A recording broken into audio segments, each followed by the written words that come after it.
નમસ્કાર ખેડૂત મિત્રો, ફરીવાર તમારા બધાનું સ્વાગત છે આપણી ચેનલ કિસાન હેલ્પમાં।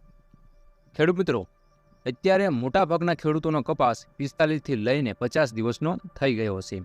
તો આ સમયે મોટાભાગની વેરાયટીમાં ફાલ આવવાનું શરૂ થઈ જતું હોય છે। તો આ સમયે આપણે જ્યારે કપાસમાં પાળા ચડાવીએ ત્યારે કયા કયા ખાતર નાખવા જોઈએ અને કેટલા પ્રમાણમાં નાખવા જોઈએ એની સંપૂર્ણ માહિતી આપણે આજના વિડીયોમાં લેવાની છે। તો ખાસ કરીને બધા ખેડૂત મિત્રો વિડીયોના અંત સુધી બન્યા રહેજો।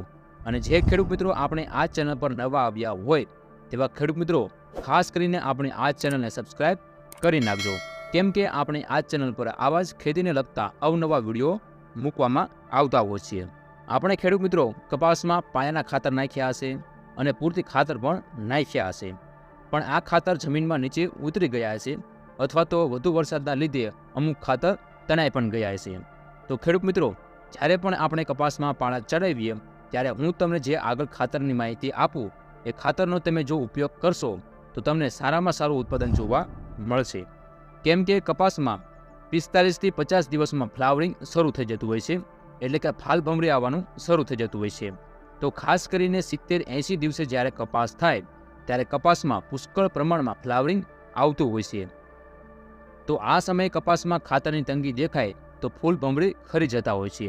તો આવા સમયે કપાસમાં ખાતરની તંગી ન દેખાય એટલા માટે આપણે કપાસમાં યોગ્ય ખાતર યોગ્ય સમયે નાખવા જોઈએ।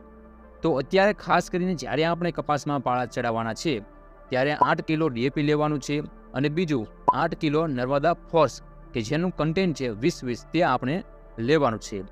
આ બંને ખાતર શા માટે નાખવા જોઈએ એની આપણે વાત કરીએ તો કે નર્મદા ફોર્સ છે એ અત્યારનો સ્ટેજ છે, અત્યારે જે ફૂલ ભમરી લાગે છે તેના પર તે મદદ કરશે, અને જે DAP છે એના પછી 60-70 દિવસે જ્યારે કપાસ થાય, જ્યારે કપાસમાં પુષ્કળ પ્રમાણમાં ફ્લાવરિંગ શરૂ થાય ત્યારે DAP એનું કામ કરી દેવાનું ચાલુ કરી દેશે। એટલે આપણે આ બંને ખાતર લીધા છે, DAP પણ લીધું છે અને નર્મદા ફોર્સ કે જેની અંદર 20% નાઇટ્રોજન અને 20% ફોસ્ફરસ આવે છે। ત્યારબાદ તમારે સાથે લેવાનું છે પોલિશ સલ્ફેટ, ICL કંપનીનું પોલિશ સલ્ફેટ અથવા તો IPL કે જે ઇન્ડિયન પોટાશ લિમિટેડ, આપણે મોટા ભાગે પોટાશ IPLનું વાપરતા હોય છીએ, તો એ કંપનીનું પોલી હેલાઇડ નામથી આવે છે। આ બંનેમાંથી કોઈ પણ આપણે ખાતર લઈ શકીએ છીએ। આ બંનેમાં કન્ટેન્ટ સેમ જ છે, જેમાં પોટેશિયમ, કેલ્શિયમ, મેગ્નેશિયમ અને સલ્ફર આ 4 ખાતરો એની અંદર આવતા હોય છે।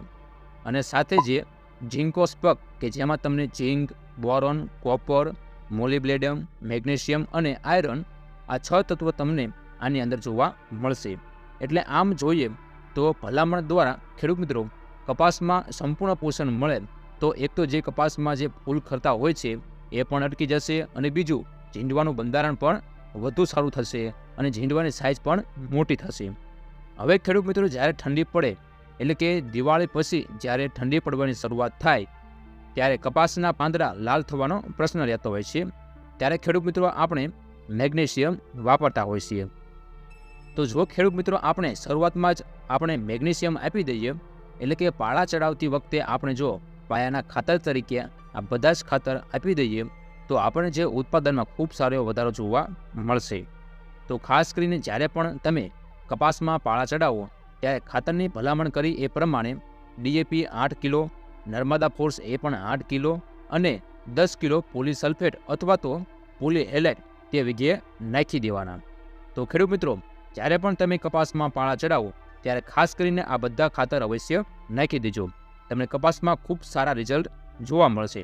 તો ખેડૂત મિત્રો વિડીયો પસંદ આવ્યો હોય તો વિડીયોને લાઇક કરી દેજો અને અન્ય ખેડૂત મિત્રોને આ વિડીયો શેર પણ કરી દેજો। તો ખેડૂત મિત્રો આજના વિડીયોમાં બસ આટલી જ માહિતી। હવે આપણે ખેડૂત મિત્રો આપણે એક નવા વિડીયોમાં મળીશું, ત્યાં સુધી તમારા બધાનો ખૂબ ખૂબ આભાર। જય જવાન, જય કિસાન।